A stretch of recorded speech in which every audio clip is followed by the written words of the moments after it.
اللہ رب العزت اگر کسی سے ناراض ہو، غضبناک ہو، تو پھر اس کے ایمان کو چھین لیتا۔ ڈرو اللہ کی بارگاہ میں۔ یہ خفیات اور کانا پھوسی کرنا اور پلاننگ کرنا، اور خاص طور پر حرام چیزوں کے سلسلے میں کہتا ہوں آج کے زمانے میں بہت لوگ اس بلا میں مبتلا ہیں۔ نوجوانوں کو اگر کہا جائے تو کیا پتہ ہے، ان کو یہ بات سمجھ میں نہیں آتی۔ ان کو ایسا لگتا ہے ابھی نئے نئے پر آئے ہیں، اڑنے دیا جائے۔ موبائل ہاتھ میں ہے، انٹرنیٹ ہے، پھر کس کام کا؟ فیس بک چلا رہے ہیں، انسٹا چلا رہے ہیں، اگر اس میں اجنبی نئی نئی لڑکیاں دوست نہ بنے تو پھر کس کے لیے چلائیں گے؟ اور ایک ایسا لوگوں کے درمیان ٹرین بنتا چلا گیا نوجوانوں میں کہ ایک لڑکے کے لیے بہت ساری اس کی فرینڈ اجنبی لڑکیاں ہوں گی تو وہ فخر کرے گا اس بات پر، میرے اتنے فرینڈز ہیں، اجنبی عورتیں ہیں۔ تم اس زنا کے مبادیات پر فخر کر رہے ہو، نعوذ باللہ من ذالک۔ میرے آقا صلی اللہ علیہ وسلم نے فرمایا تھا ایک زمانہ آئے گا جب لوگ زنا ایسے کریں گے جیسے گدھے اور کتے راستے پر کیا کرتے ہیں، اور پھر یہ بھی فرمایا کہ گناہ کو گناہ نہیں سمجھیں گے بلکہ اس پر ہنسیں گے لوگ۔ یہی تو ہو رہا ہے، دکھا دکھا کر کے اپنے ایسا لگتا ہے کہ تم نے بہت بڑا تیر مار لیا۔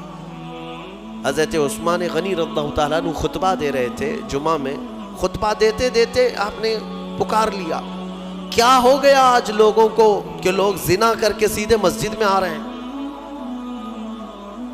تو اتنا بڑا جملہ، تو ایک شخص اٹھا اور کہا کہ اے خلیفہ، کیا آپ کو بھی علم غیب ہے؟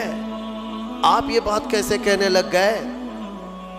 تو جس نے سوال کیا تھا نا، تو حضرت عثمان غنی نے اسی سے کہا، کیا تو گھر سے نکل کر کے فلاں گھر کی عورت کا پیچھا نہیں کر رہا تھا؟ اور وہ جہاں جاتی رہی اس کے پیچھے پیچھے چلتا رہا، اس کے چال چلن کے نقشے دیکھتا رہا، اور اس کے پردے ہٹنے کا انتظار کرتا رہا، اور اس کے چہرے کو اور اس کو شہوت سے نہیں دیکھا؟ وہ شرمندہ ہو گیا، پانی پانی ہو گیا کہ نماز میں آنے سے پہلے تو وہی کر کے آیا تھا۔ تو حضرت عثمان نے فرمایا، کیا تم نے رسول اللہ سے یہ بات نہیں سنی کہ زنا صرف اور صرف ایک نہیں ہے جو شرمگاہ کا ہے، بلکہ حضور نے فرمایا آنکھیں بھی زنا کرتی ہیں۔ میرے عزیزوں، ان چیزوں سے بچو۔ میں بچوں سے کہتا ہوں، نوجوانوں سے، ان خرافات میں جی کر کے تم حوران جنت کو قربان کیوں کر رہے ہو؟ تم مومن ہو، تم مسلمان ہو، تمہارے لیے یہ گھٹیا قسم کی زندگی نہیں دی گئی ہے۔ تم کفار و مشرکین اور یہ ماڈرن قسم کے لوگوں کو فالو کرنے جاتے ہو، ان کو فلموں میں دیکھ رہے ہو، ان کو سیریلز میں دیکھ رہے ہو، اور ان کو جس طرح سے کرتے، جہنمیوں کو دیکھ کر کے تم فالو کرنے جا رہے ہو۔ تم امانت ہو میرے مصطفیٰ کی، تمہیں تو دیکھنا چاہیے تھا خالد بن ولید کو، تمہیں دیکھنا چاہیے تھا حیدر کرار کو، رضوان اللہ تعالی علیہ مجمعین۔ ان کی پیروی کرتے ہوئے ہوگا کیا؟ آپ کو میں بارہا کہتا ہوں، آج دنیا ننگا بنا کر کے لوگوں کو کہہ رہی فیشن ہے، ننگے ہو رہے، کپڑے پھاڑ کر کے پہنو، فیشن ہے۔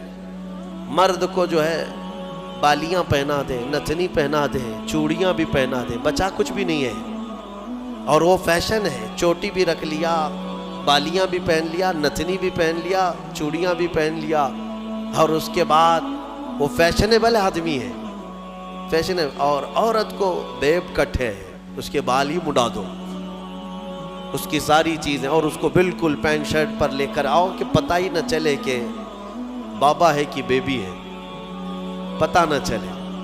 اور اس چیز کو تم سمجھ رہے ہو کہ یہ فیشن ہے۔ اور اگر کپڑے پھاڑ کر پہننا، چھوٹے کپڑے پہننا، میں بارہا اس جملے کو کہتا ہوں، عورتیں یہ سمجھتی ہیں کہ شارٹس پہننا، بہت کم کپڑے پہننا یہ فیشن کی علامت ہے، تو بھینس تو سب سے زیادہ فیشنیبل ہے، وہ تو کچھ بھی نہیں پہنتی۔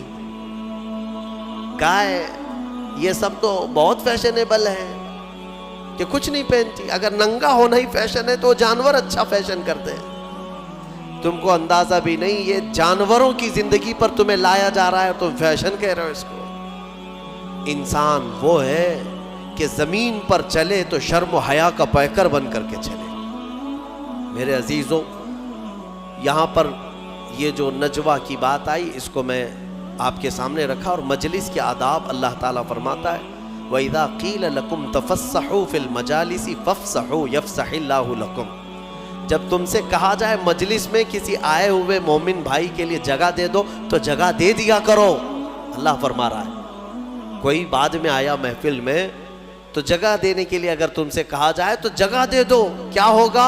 اللہ تمہارے دل کو کشادہ فرمائے گا۔ یہ نہیں ہے کہ ادھر بھی چوڑے ہو جاؤ ادھر بھی چوڑے ہو جاؤ، آنے کی جگہ ہی نہ تھے۔ لیکن مومنین کی جماعت میں ہوا کرتا ہے کہ الحمدللہ ہم سمٹ کر کے بیٹھتے ہیں اور آنے والوں کو جگہ دیا کرتے ہیں۔ یہ میرے آقا کی محفل کے آداب تھے، صحابہ یہی کیا کرتے تھے۔